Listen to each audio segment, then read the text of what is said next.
What is going on, guys? Corrosive Bullet here, and today we are going to be breaking down the Shallot starter deck that's going to be releasing in just a couple of weeks here.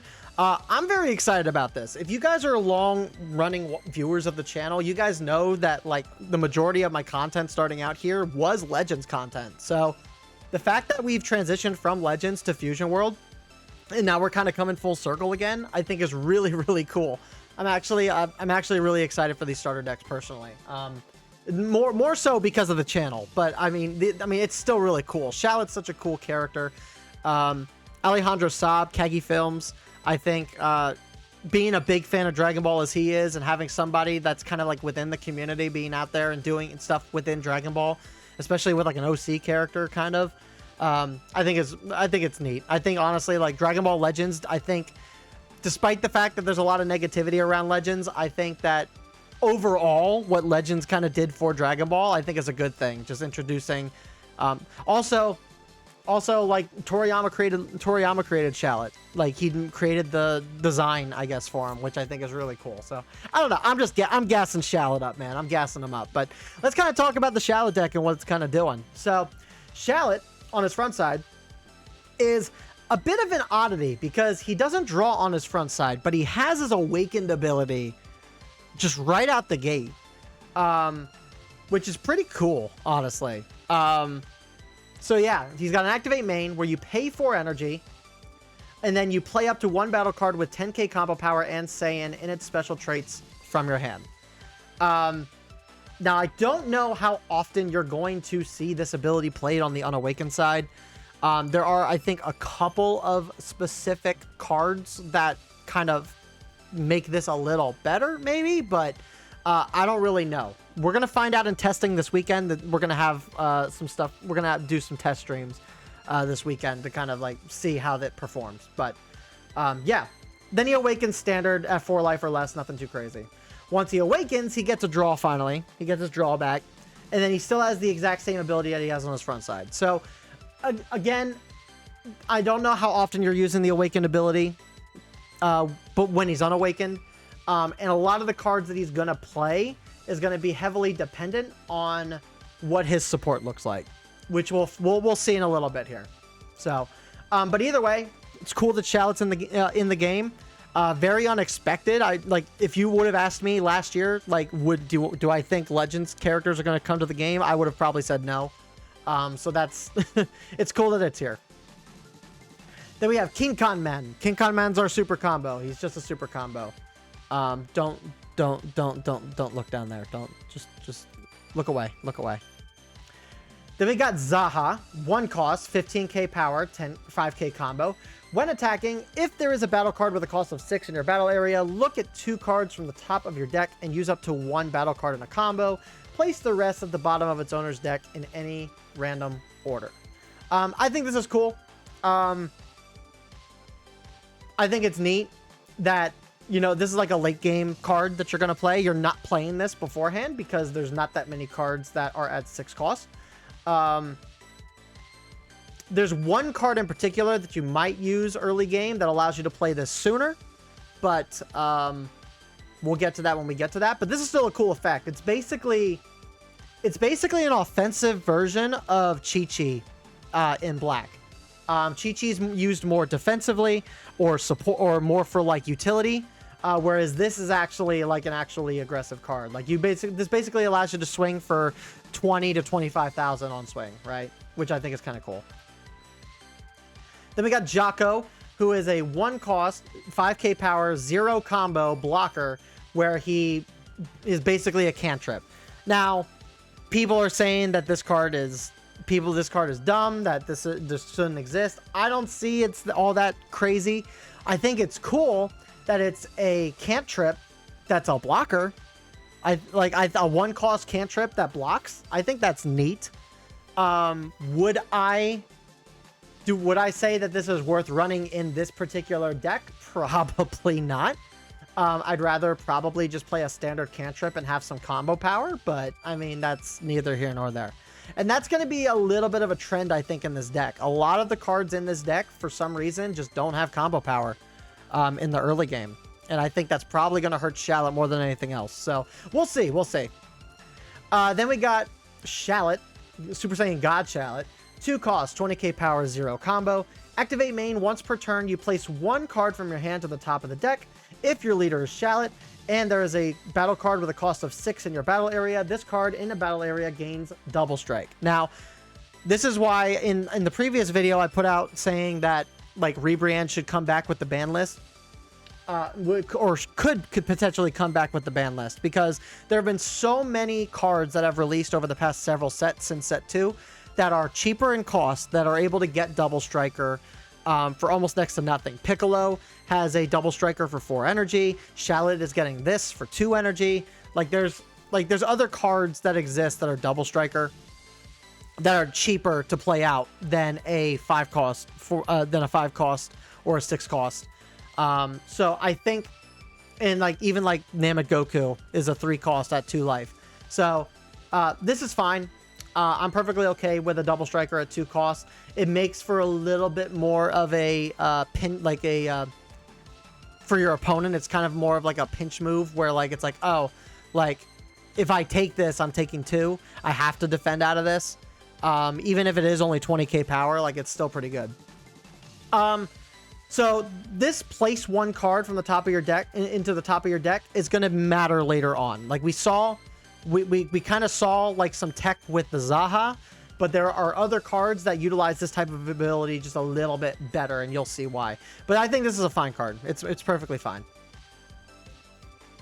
Then we have what is basically the theme of the deck. This is going to be the thing that you're going to play off your leader ability. So you got a Son Goku here, 6 costs, 40k power, 10k combo. I think you're probably still running this in this deck despite it being a vanilla, just due to the fact that you can play this out for 4 energy. In terms of a vanilla, this is actually a pretty solid vanilla for this deck. So I'm not mad about it. It's got combo power. It is what it is. Then we got another Son Goku, but it's UI. 6 costs, 30k power, 10k combo. On play, you place 1 card from your hand on top of its owner's deck. If you don't have an energy marker, you place 1. And then when you're attacking, reveal the top card of your deck and add it to your hand. If it's a 6 cost, draw 1 card. So this is basically what the deck wants you to do, right? It wants you to play these 6 cost cards for cheaper. It wants you to use your leader ability to be able to play these guys out for 4 energy, which is great because 6 costs are a bit hard to remove against blue. They're a bit harder to, depending on the power level, it might be a little harder for red to remove. But then all of these cards have these place cards on top of your deck from your hand effects. Basically, you're always going to be putting your 6 costs that you're not playing on the top of your deck, and then you're basically drawing it. Back. So there's a inherent negative effect of going -1 in hand, but it's to basically cycle that card back into your hand so that you can utilize these effects. I think that's cool design. I don't know how effective of design it's going to necessarily be. Again, we will figure that out in testing.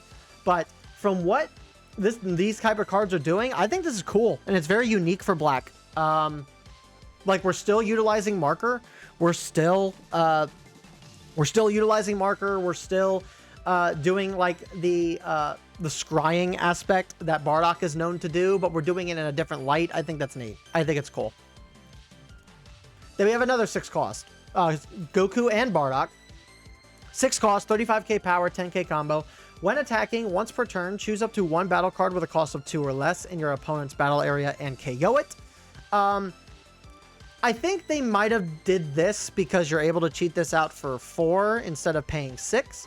So that might be why the energy requirement on what you're KOing being a little low. I don't know if that's a balancing aspect. It seems like it.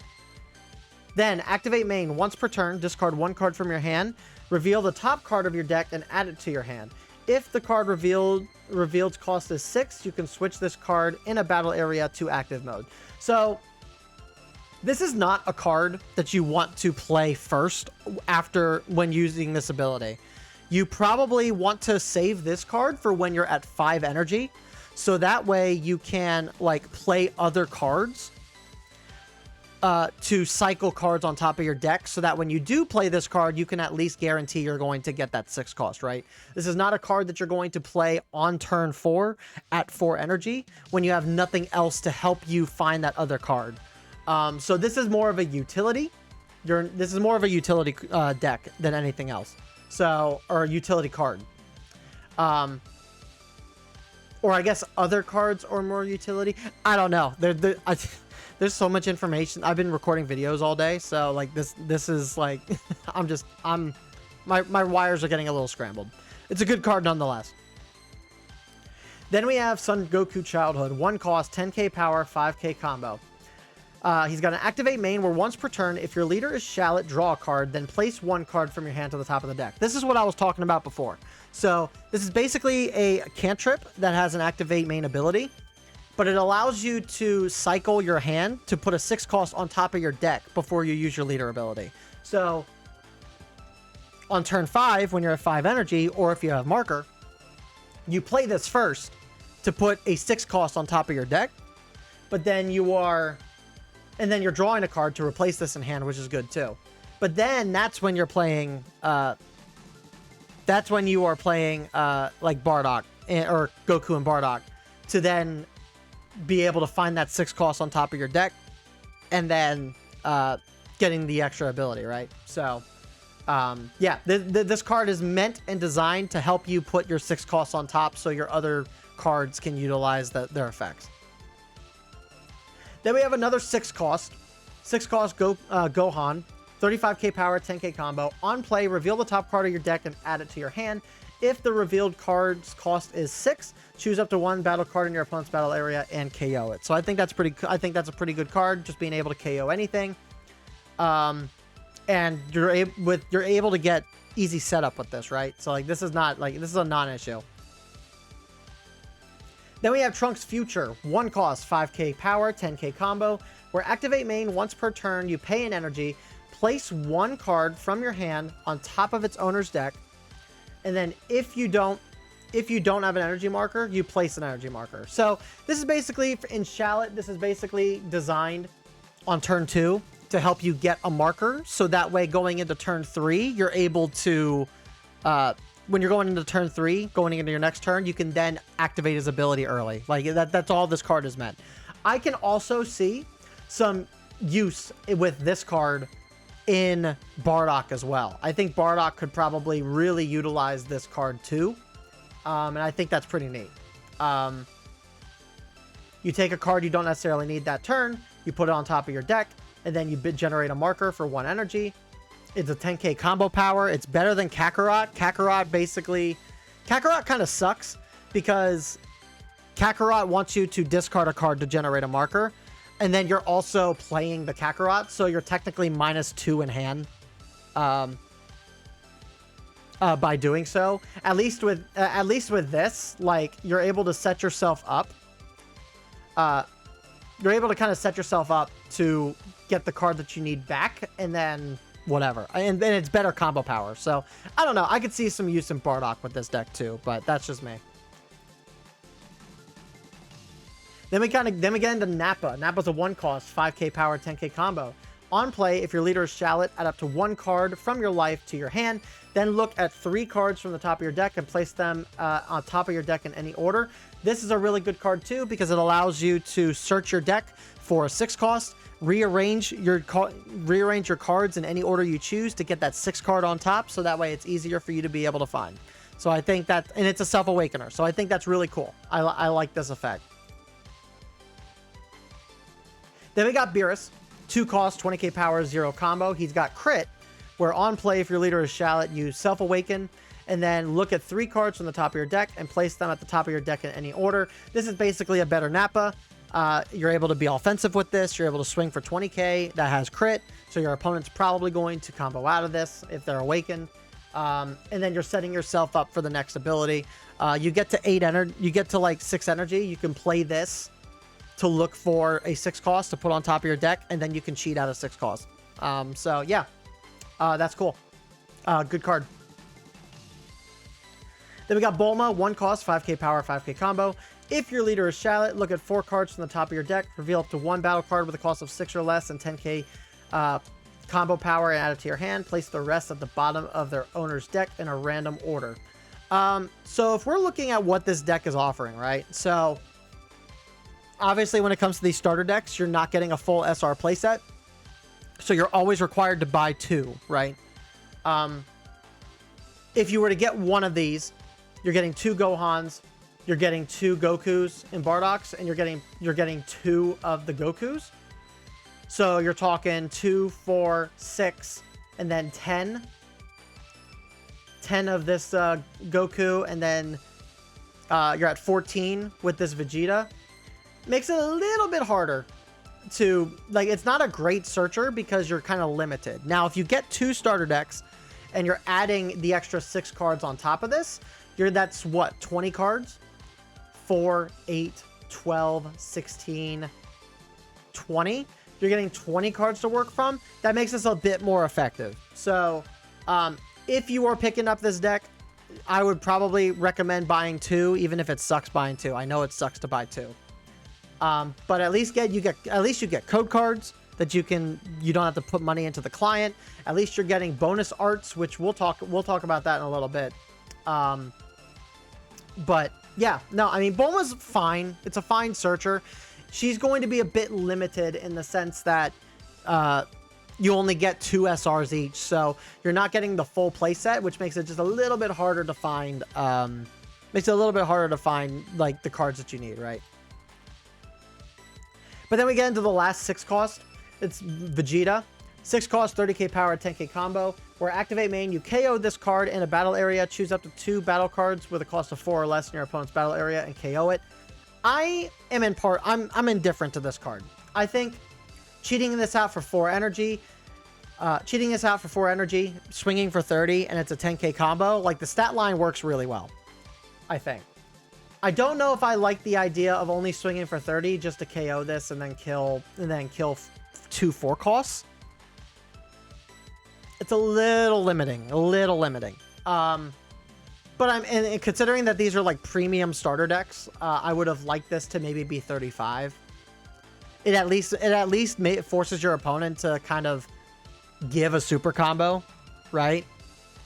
Or 2 10Ks. Like, it's just a little extra oomph. 30k just seems like a little low for my liking in this particular find. Stat line itself is great when you cheat it out, but like in hand or like as a body that's swinging on board, like it feels a little underwhelming, just a little bit.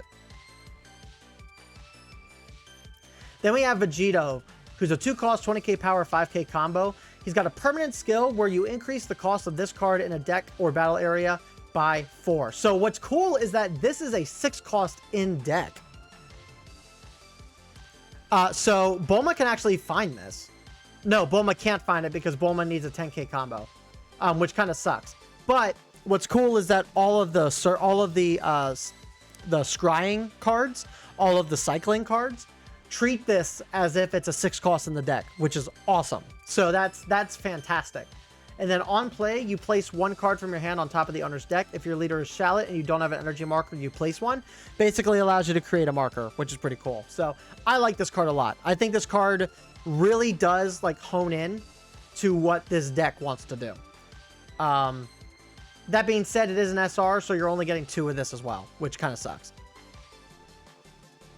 Then we get into the extra cards. So one cost, Burning Power of Instinct. Activate main. If there is a battle card with a cost of 6 in your battle area, choose up to 2 battle cards with a cost of 3 or less in the opponent's battle area and KO them. I think this is fine.